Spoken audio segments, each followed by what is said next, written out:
नमस्कार, रफ्तार मीडिया में आपका स्वागत है। आपके साथ मैं रीना झा बालियान। खबरों का रुख करेंगे, लेकिन उससे पहले एक नजर डालते हैं इस वक्त की हेडलाइंस पर।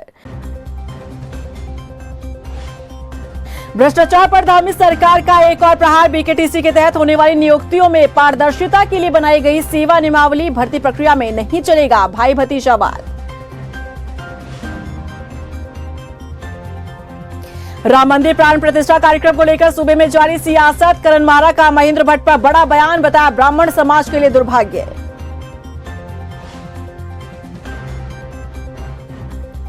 2024 को लेकर तेज हुई कांग्रेस की तैयारी। उत्तराखंड महिला कांग्रेस कार्यकारिणी की बैठक में विधानसभा वार ऑब्जर्वर बनाने का फैसला। महिला सम्मेलन का भी होगा आयोजन। हल्द्वानी में सड़क चौड़ीकरण के चलते प्रभावित हुए व्यापारियों का प्रदर्शन। नाराज दुकानदारों ने बाजार रखा बंद। प्रशासन पर उत्पीड़न का लगाया आरोप। और चलिए बुलेटिन की शुरुआत कर लेते हैं। उत्तराखंड के मुख्यमंत्री की कमान संभालने के बाद पुष्कर सिंह धामी प्रदेश में एक के बाद एक कई कानून लेकर आए। अब इसी बीच बीकेटीसी को लेकर सीएम धामी ने जो फैसला लिया है, इसे भर्ती प्रक्रिया में भाई भतीजावाद और भ्रष्टाचार को रोकने के लिए एक बड़ा कदम माना जा रहा है। देखिए रिपोर्ट। भ्रष्टाचार पर सीएम धामी का प्रहार। भाई भतीजावाद के खिलाफ सरकार का बड़ा कदम। बीकेटीसी के तहत नियुक्तियों को लेकर बड़ा फैसला। भर्ती प्रक्रिया में अब आएगी पारदर्शिता। उत्तराखंड की धामी सरकार तमाम आयोग में फैले भ्रष्टाचार को समाप्त करने को लेकर जहां कई बड़े निर्णय ले चुकी है, तो वहीं प्रदेश में नकल विरोधी कानून को लेकर भी आई। वहीं प्रदेश में कई जगह ऐसी भी हैं जहां पर नौकरियों में भाई भतीजावाद हावी है। नियमों को ताक पर रखकर प्रमोशन दे दिए जाते हैं। जी हाँ, हम बात कर रहे हैं बद्री केदार मंदिर समिति के तहत होने वाली नियुक्तियों को लेकर, जहां भर्तियों में भाई भतीजावाद देखने को मिलता रहा है। लेकिन अब धामी सरकार के द्वारा बद्री केदार मंदिर समिति के तहत होने वाली नियुक्तियों को लेकर सेवा नियमावली पर मुहर लगा दी गई है, जिसके बाद मंदिर समिति के अंदर होने वाली नियुक्तियों में पारदर्शिता देखने को मिलेगी। 1939 में अंग्रेजों के शासन काल में बद्री केदार मंदिर समिति का गठन हुआ था। तब से लेकर अब तक किसी भी मुख्यमंत्री ने मंदिर समिति में होने वाली भर्ती में पारदर्शिता के बारे में नहीं सोचा। बद्री केदार मंदिर समिति के अध्यक्ष अजेंद्र अजय के द्वारा मामला संज्ञान में लाया गया, जिसके बाद मुख्यमंत्री धामी ने इस पर प्रस्ताव मांगा और कैबिनेट ने अब मंदिर समिति के तहत होने वाली भर्ती और प्रमोशन के लिए नियमावली बना दी है, जिस पर समिति के अध्यक्ष का कहना है कि इससे भर्ती में पारदर्शिता आएगी। निश्चित रूप से सेवा नियमावली बनने के पश्चात से जो मंदिर समिति में जो कर्मचारियों की नियुक्ति होगी उसमें पारदर्शिता रहेगी। इसके अलावा जो कर्मचारियों की पदोन्नति, वेतन विसंगति, तमाम तरीके के प्रकरण आते थे, उनको सुलझाने में भी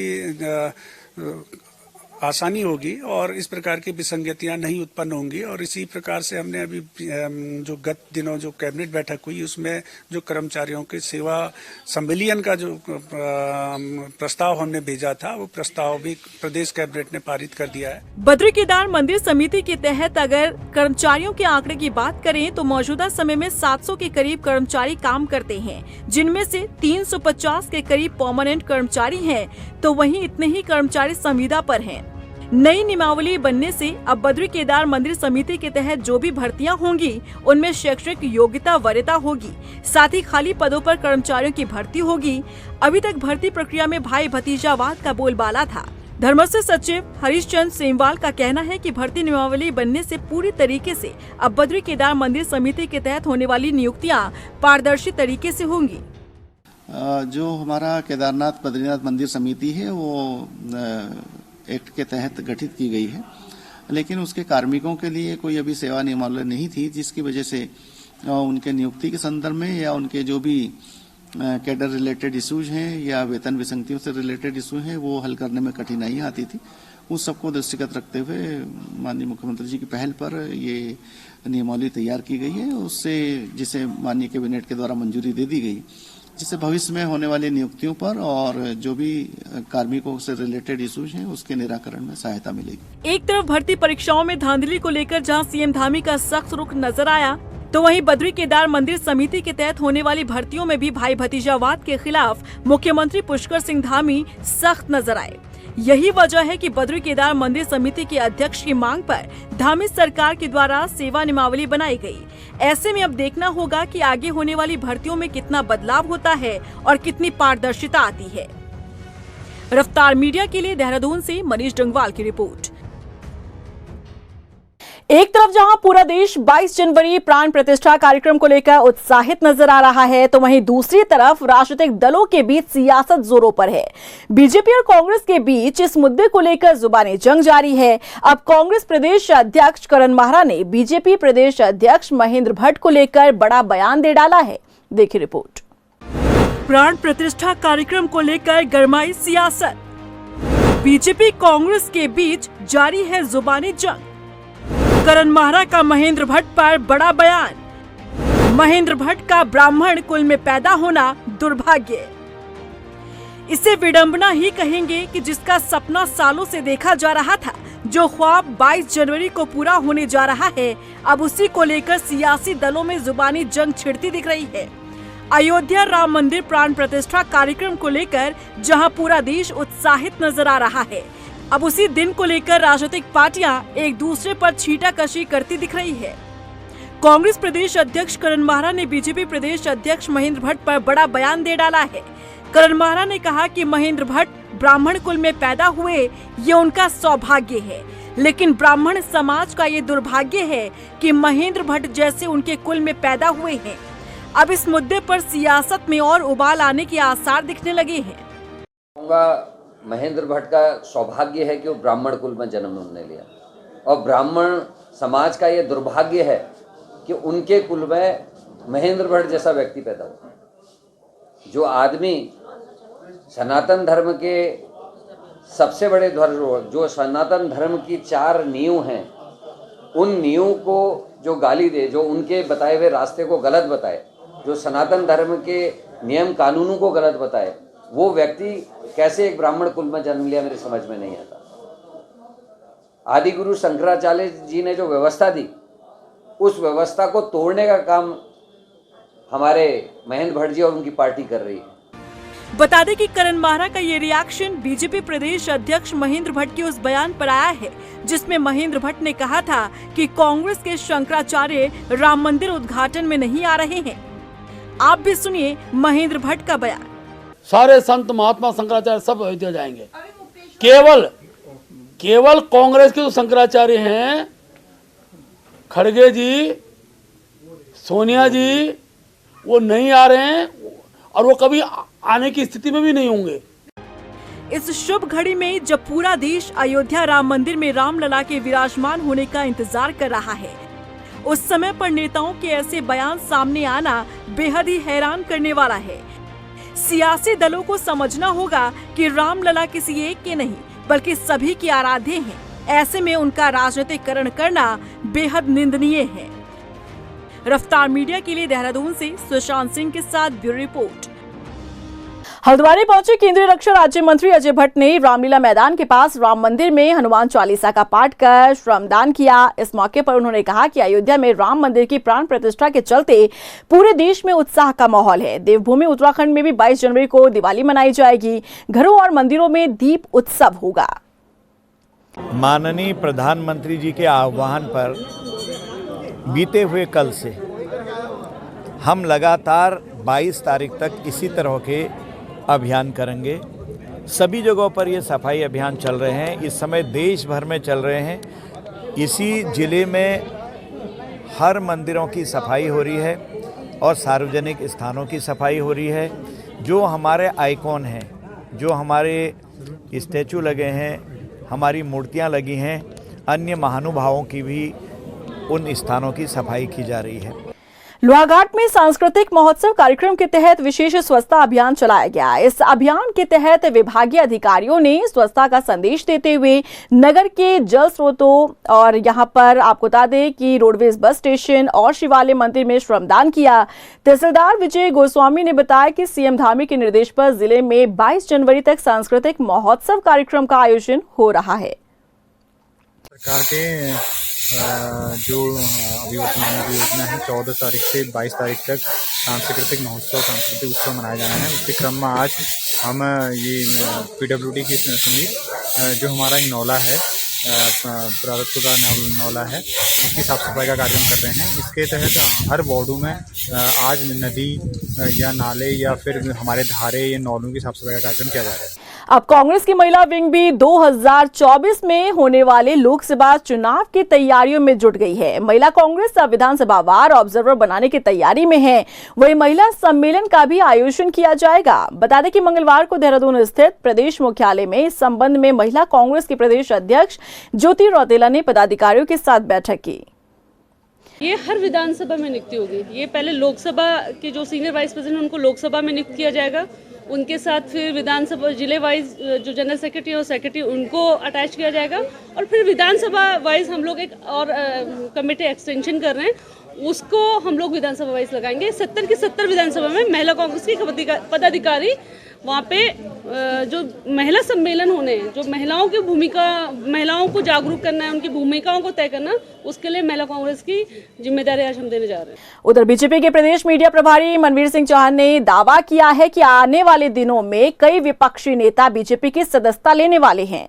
मनवीर चौहान ने बताया कि उत्तराखंड बीजेपी 30 जनवरी तक सदस्यता अभियान चला रही है और इस अभियान के जरिए बीजेपी विपक्षी नेताओं को पार्टी में शामिल होने का न्योता दे रही है।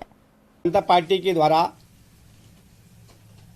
15 जनवरी से 30 जनवरी तक भारतीय जनता पार्टी की सदस्यता अभियान, अन्य दलों के लोग जो भारतीय जनता पार्टी में आना चाहते हैं उसको लेकर के कार्यक्रम पूरे प्रदेश भर में चलाया गया है।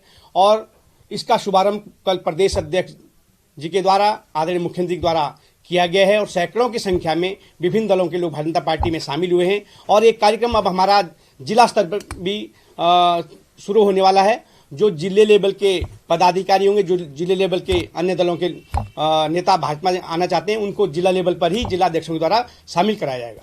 वहीं मसूरी देहरादून मार्ग पर गलोगी धार के पास दरक रही पहाड़ी की ट्रीटमेंट का काम शुरू हो गया है। इस मौके पर प्रभावित क्षेत्र पहुंचे कैबिनेट मंत्री गणेश जोशी ने भूमि पूजन कर निर्माण कार्य शुरू करवाया। वहीं लोक निर्माण विभाग के अधिशासी अभियंता जितेंद्र त्रिपाठी ने बताया कि तकरीबन 22 करोड़ की लागत से पहाड़ी का ट्रीटमेंट किया जा रहा है, जिसे पूरा होने में 6 महीने का वक्त लगेगा।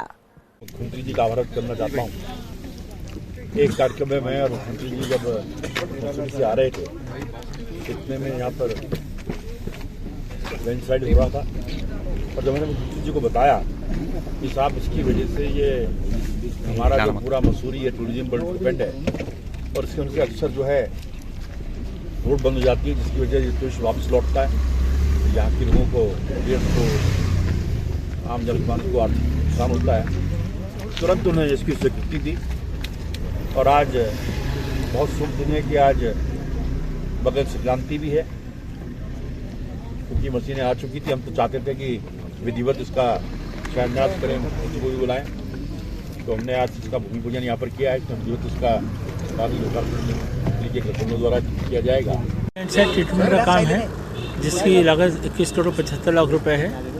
इसमें 6 महीने को इसको पूरा करने का लक्ष्य रखा गया है और वर्षा प्रारंभ होने से पहले इसको पूर्ण करने का प्रयास किया जाएगा। अल्मोड़ा पहुंची उत्तराखंड बाल संरक्षण आयोग की अध्यक्ष गीता खन्ना ने बाल संरक्षण पर आयोजित कार्यशाला में हिस्सा लिया। इस मौके पर उन्होंने स्कूली छात्रों के साथ बाल अधिकारों को लेकर चर्चा की। उन्होंने बताया कि बाल अधिकारों के प्रति जागरूकता को लेकर सभी जिलों में कार्यक्रम किए जा रहे हैं। बाल संरक्षण आयोग बाल अधिकारों को लेकर पूरी तरह सजग है। बाल संरक्षण आयोग क्योंकि एक प्रदेश लेवल की कमीशन है और हमारा ये कोशिश हो रही है कि हम हर डिस्ट्रिक्ट में जाके वहाँ पर वहाँ की डिस्ट्रिक्ट अथॉरिटीज के साथ, वहाँ के बच्चों के साथ संवाद स्थापित करें और एक्टिव रखें। हम बाल अधिकारों को लेके लोगों में सजगता आए और बच्चे भी जाने और साथ में अभिभावकगण, स्कूल वाले और सभी डिस्ट्रिक्ट अथॉरिटीज के कामों की समीक्षा कर रहे हैं कि कौन लाइन डिपार्टमेंट अपने अपने क्षेत्र में क्या काम कर रहा है, क्या चैलेंजेस हैं, उनको हम किस तरह से सहभागिता उनके साथ सुनिश्चित कर सकते हैं। तो इसी उद्देश्य के साथ हर जिले में हम इस कार्यक्रम का आयोजन कर रहे हैं और आज अल्मोड़ा में हम इस डिस्ट्रिक्ट लेवल वर्कशॉप के लिए हैं। हल्द्वानी में सड़क चौड़ीकरण के चलते प्रभावित हो रहे व्यापारियों ने प्रशासन के खिलाफ हल्ला बोल किया। बता दें कि मंगलवार को व्यापारियों ने बाजार बंद कर मुख्य बाजार से नगर निगम तक जुलूस निकाला और जमकर नारेबाजी की। प्रदर्शन कर रहे व्यापारियों ने आरोप लगाया कि प्रशासन सड़क चौड़ीकरण के नाम पर उनका उत्पीड़न कर रहा है। व्यापारियों ने कहा कि सरकार को होश में लाने के लिए व्यापार मंडल 17 जनवरी को मशाल जुलूस निकालेगा। व्यापारी बहुत ज़्यादा भय के माहौल में जी रहा है। व्यापारियों को परिवार ने खाना खाना बंद कर दिया है, नींद नहीं आ रही है, चैन हराम हो गया है इस गंदे निर्णय की वजह से। ये ऐसा निर्णय है, बड़ा अजीबोगरीब निर्णय है, जो अच्छे अच्छे व्यापारियों को अतिक्रमणकारी कह रहे हैं। अरे भाई, हमें कोई बता सोएगा हम अतिक्रमणकारी है कहाँ? नगर निगम की दुकान है, हम पूरा किराया देते हैं। नाजुल नीति सरकार की बनाई हुई है और जो कुछ दुकानें फ्री होल्ड हैं उसके मालिक हैं। ये किसको उसकी संज्ञा दे रहे हैं? रुड़की के नारसन ब्लॉक में सकोती गांव में राशन डीलर पर कार्रवाई न होने से ग्रामीण नाराज हैं। बता दें कि शिकायतकर्ता के मुताबिक उन्होंने 16 मई साल 2023 में जिलाधिकारी से राशन डीलर सुनील कुमार के खिलाफ शिकायत की थी, जिसमें बताया गया था कि राशन डीलर फर्जी तरीके से सरकारी राशन का गबन कर रहा है। डीएम ने मामले में जांच करवाई और खुलासा हुआ कि राशन डीलर ने 1148 क्विंटल सरकारी राशन का गबन किया है, लेकिन अब तक राशन डीलर पर कार्रवाई नहीं हुई। उधर जॉइंट मजिस्ट्रेट का कहना है कि मामले में अब भी जांच जारी है। और 1148 क्विंटल का घपला किया, गबन किया और अपने लड़का, जो इनका लड़का एमसी ऋषिकेश में कार्यरत था, उसके नाम फर्जी शपथ पत्र और फर्जी मेडिकल वगैरह लगाकर अपने डिपार्टमेंट के अधिकारियों से मिलीभगत कर उस कोटे का नामांतरण कर दिया। इस संबंध में जांच आई थी। उस जांच को हमने हाईकोर्ट नैनीताल में चैलेंज किया था। वहाँ से कोर्ट का आदेश हुआ था एसडीएम रुड़की को कि इसमें कुछ बिंदुओं पर पुनः जांच की जाए। तो अभी उसमें जांच चल ही रही है दूसरे वाले में, लेकिन पहले वाले में 1148 क्विंटल का गबन होने के बाद भी आज तक कोई कार्रवाई विभाग द्वारा या प्रशासनिक अधिकारी द्वारा इनके विरुद्ध नहीं की गई। जो सुकौती की जांच चल रही है, लास्ट रिव्यू मीटिंग में हमने जो कंप्लेनेंट है उन्हें भी हमने अपनी रिपोर्ट शेयर की थी। कुछ चीज़ों पे उन्होंने एतराज़ जताया था, तो उन चीज़ों के ऊपर अभी हम लोग रिपोर्ट में मॉडिफिकेशन कर रहे हैं। अभी जैसे ही हमारे पास फाइनल रिपोर्ट आ जाएगी तो सारे तथ्यों के साथ हम लोग जो भी अगर उसमें इरेगुलरिटीज़ हुई होंगी तो उसको हम ठीक करेंगे। टिहरी में लमगांव की नई वोटर लिस्ट की जांच होगी। दरअसल ग्रामीणों ने जिलाधिकारी मयूर दीक्षित से नई वोटर लिस्ट लेकर शिकायत की थी। ग्रामीणों ने बताया था कि बीएलओ के माध्यम से बनाई गई नई वोटर लिस्ट बड़ी संख्या में फर्जी नामों का दर्शाया गया है। वहीं जिलाधिकारी ने बताया कि उन्होंने संबंधित अधिकारियों को 1 हफ्ते में जांच रिपोर्ट देने के निर्देश दिए। बताइए, जिसमें कि लमगांव में वोटर लिस्ट में कुछ ऐसे नाम जोड़े जाने के बारे में बताया जो कि वहाँ नहीं रहते हैं, तो इसमें अधिकारियों को बता दिया गया है, उसकी 1 सप्ताह में जांच करके रिपोर्ट देंगे। चंपावत जिले के लोहाघाट और बाराकोट ब्लॉक के प्रसिद्ध रामेश्वर और पंचेश्वर घाट में सुरक्षा व्यवस्था न होने के चलते नदी में डूबने का डर बना हुआ है। बता दें कि क्षेत्र के ये दोनों ही घाटों पर तीर्थ यात्री और शवदाह के लिए लोग आते हैं। कई बार स्नान के दौरान वो हादसे का शिकार हो जाते हैं। ऐसे में लोगों की मांग है कि दोनों घाटों पर सुरक्षा के पुख्ता इंतजाम किए जाएं। बता दें कि स्थानीय लोगों की मांग का तिलू रौतेली पुरस्कार विजेता रीता गैतोड़ी ने भी समर्थन किया है। रामेश्वर घाट में प्रशासन द्वारा कोई भी पुख्ता इंतजाम नहीं किए गए हैं। कई श्रद्धालु वहां पर आते हैं शवदाह के लिए या तीर्थ स्थान पर नहाने के लिए। डूबने से कई लोगों की वहाँ पर अकस्मात मृत्यु हो जाती है, जो बड़ा दुखद है। कल भी एक बालक की वहाँ पर मृत्यु हुई है डूबने से। प्रशासन द्वारा वहाँ पर जल पुलिस और चेन सिस्टम किया जाना चाहिए।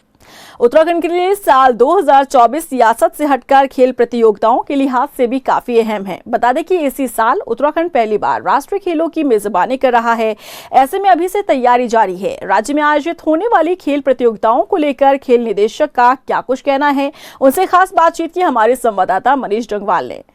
उत्तराखंड में बेहतर खेलों को लेकर जो है वो सरकार का प्रयास है। और अब सबसे बड़ी बात यह है कि इस साल उत्तराखंड में जो है वो राष्ट्रीय खेलों का आयोजन भी होना है और उससे पहले प्रदेश स्तरीय खेलों का भी आयोजन होना है। खेल जो निदेशक हैं जितेंद्र सोनकर वो हमारे साथ मौजूद है। सर, किस तरीके से आप देखते हैं कि इस साल जो है वो 2024 काफी महत्वपूर्ण उत्तराखंड में खेलों को लेकर रहने वाला है? देखिए, खेलों को लेके 2024 जो है वो न कि महत्वपूर्ण बल्कि इस बार ऐतिहासिक भी होने वाला है। उत्तराखंड राज्य को 2024 में जो नेशनल गेम्स होने हैं 38वें, उसकी मेज़बानी मिली है, जो कि हम लोग अक्टूबर या नवंबर में इसको हम लोग एग्जीक्यूट करेंगे। उस लिहाज से भी ये उत्तराखंड की जो खेल संस्कृति है उसको बढ़ावा देगा। खिलाड़ियों के लिए एक बहुत अच्छा अवसर है अपने आप को एक्सप्लोर करने का, अपने आप को एक अंतर्राष्ट्रीय मानकों के हिसाब से अपने आप को साबित करने का। और खेल प्रेमियों के लिए बहुत ही महत्वपूर्ण विषय है कि राष्ट्रीय खेल जो है उत्तराखंड में हो रहे हैं और उत्तराखंड राज्य के लिए भी एक अपने लिए बड़ा गौरवपूर्ण और सम्मान की बात है। सर, किस तरीके से दिखते हैं तैयारियों की बात करें तो क्या कुछ तैयारियां जो है वो शुरू हो गई, क्योंकि अब कुछ ही महीने बचे हुए हैं, 5 से 7 महीने की बात करें?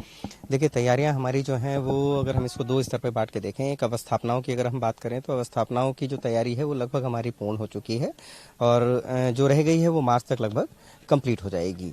और बाकी जो हमारा अन्य चीज़ों की जो तैयारी है कि हम उसको कैसे एग्जीक्यूट करेंगे तो वो मंथन चल रहा है। वो डे बाय डे उसमें कुछ ना कुछ डेवलपमेंट होते ही रहते हैं कि किस तरीके से हमें चीज़ें को करना है, चाहे वो ट्रांसपोर्टेशन हो, एकोमोडेशन हो, पीएमओ को लाना हो या अन्य तरह की और जो व्यवस्थाएं हैं जिससे हम के राष्ट्रीय गेम को अच्छे से एग्जीक्यूट कर सकें। किस तरीके से देखते हैं, पहले प्रदेश स्तरीय खेलों का भी आयोजन होना है, उसको लेकर क्या कुछ आप देखते हैं कि कितना बड़ा मौका खिलाड़ियों के लिए है? उससे पहले रिहर्सल के तौर पे प्रदेश स्तरीय खेलों का आयोजन हो? जी बिल्कुल, आपने बिल्कुल सही कहा। एक राष्ट्रीय गेम से पहले एक हमारा प्रयास है कि एक राज्य स्तरीय गेम कराएं जिसमें कि खिलाड़ियों को अपने आप को परखने का एक उनको मौका मिल जाए, अपने ही होम ग्राउंड पे खेलने का एक उनको थोड़ा सा एक्सपीरियंस हो जाए और कहीं ना कहीं उनके सिलेक्शन क्राइटेरिया को भी वो मीट आउट करेगा। और एक जो स्पार्क जो होता है, जो नॉकिंग की हम बात करते हैं, तो वो राष्ट्रीय गेम से पहले राज्य स्तरीय गेम्स खिलाड़ियों को देंगे। उसकी हमारी तैयारी है, रूपरेखा बन रही है और समय तो मैं आपको नहीं बता सकता, लेकिन उससे पहले ये हम जरूर कराएंगे। तो महत्वपूर्ण निर्णय सरकार के द्वारा जो लिया गया है वो खेल कोटा बहाल किया गया है और सबसे बड़ी बात ये कि खिलाड़ियों के आवेदन भी मांगे गए हैं। सर, कितने आवेदन जो है वो खिलाड़ियों के द्वारा जो है वो मेडल लाओ जो नौकरी पाओ के तहत हुए हैं और कब तक लगभग इन जो मेडल लेके आए हैं उन्हें नौकरी मिलेगी? देखिए, अभी तक लगभग 100 से ज़्यादा लोगों ने ही, खिलाड़ियों ने ही आवेदन किया है और निदेशालय स्तर पर एक कमेटी है जो उन सारे आवेदनों की जांच करेगी और जांच करने के बाद शासन स्तर पर उसको रिकमेंड करेगी। शासन स्तर पर चीफ सेक्रेटरी सर के लेवल पे एक कमेटी है जो इसको फाइनल करेगी। तो उसकी जो पेपर वर्क है वो लगभग चीज़ें हो रही हैं और आवेदन आ चुके हैं, अब उस पर कार्य करना है। मैं समझता हूँ 2 से 3 महीने का समय लगेगा इन सारी प्रक्रियाओं को पूर्ण करने में। धन्यवाद सर। तो ये हमारे साथ खेल निदेशक जितेंद्र सोनकर थे, जिनका साफ तौर से कहना है कि जो 2024 है वो उत्तराखंड के लिए एक ऐतिहासिक होने वाला है, क्योंकि इस साल जो है वो राष्ट्रीय खेलों का आयोजन उत्तराखंड में होना है, जिसको लेकर जो तैयारियां हैं वो शुरू हो चली हैं और जल्द ही जो तैयारियां हैं वो पूरी भी कर ली जाएंगी। कैमरा पर्सन मनोहर के साथ मनीष जंगवाल, रफ्तार मीडिया, देहरादून। दिनेशपुर के संजय नगर खेड़ा पहुंचे बीजेपी नेता भारत भूषण चुग ने अयोध्या में राम मंदिर की प्राण प्रतिष्ठा समारोह को लेकर क्षेत्र में पूजा सामग्री के साथ ही भगवान श्री राम के कैलेंडर बांटे। बीजेपी नेता ने कहा कि ये भारतवासियों के लिए सौभाग्य की बात है कि 500 साल बाद रामलला अपने स्थान पर विराजेंगे। हिंदू समाज के लिए बड़े सौभाग्य का विषय है कि 22 जनवरी को भगवान श्री राम अपने महल में पधार रहे हैं। जब हम बच्चों की शादी करते हैं तो घरवाली और ससुराल वाले पूछते हैं कि हमारे लड़के का दामाद का घर कब होगा, तो सीता माता का परिवार भी पूछता था कि कब राम जी अपने घर में आएंगे। एक छोटे से टेंट में रह रहे थे वो 500 सालों से, एक जो ढांचा था विवादित उसको गिराकर, तो आज सुप्रीम कोर्ट के आदेश से और हमारे यशस्वी प्रधानमंत्री नरेंद्र मोदी जी के सानिध्य में, योगी आदित्यनाथ जी के सानिध्य में और राष्ट्रीय स्वयंसेवक संघ के आदरणीय सरसंघचालक मोहन भागवत जी के सानिध्य में और हमारे युवा मुख्यमंत्री पुष्कर सिंह धामी जी के सानिध्य में हम लोग घर घर जाकर ये कैलेंडर बांट रहे हैं। और इसी के साथ फिलहाल इस बुलेटिन में बस इतना ही, लेकिन चलते चलते एक नजर डालते इस वक्त की हेडलाइंस पर। भ्रष्टाचार पर धामी सरकार का एक और प्रहार। बीकेटीसी के तहत होने वाली नियुक्तियों में पारदर्शिता के लिए बनाई गई सेवा नियमावली भर्ती प्रक्रिया में नहीं चलेगा भाई भतीजावाद। राम मंदिर प्राण प्रतिष्ठा कार्यक्रम को लेकर सूबे में जारी सियासत। करण मारा का महेंद्र भट्ट पर बड़ा बयान, बताया ब्राह्मण समाज के लिए दुर्भाग्य।